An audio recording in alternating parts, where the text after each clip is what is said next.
உனக்கு பிடிச்சிருக்கு? எனக்கு எல்லாமே பிடிச்சிருக்கு. எது ரொம்ப ரொம்ப பிடிச்சிருக்கு சொல்லு.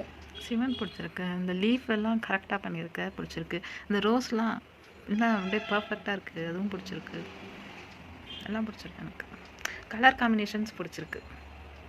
இந்த லீஃபு அந்த டிஃப்ரெண்ட் ஷேட்ஸ் கலர்ஸ் இருக்குல்ல, அதுவும் பிடிச்சிருக்கு. எல்லாம் பிடிச்சிருக்கு.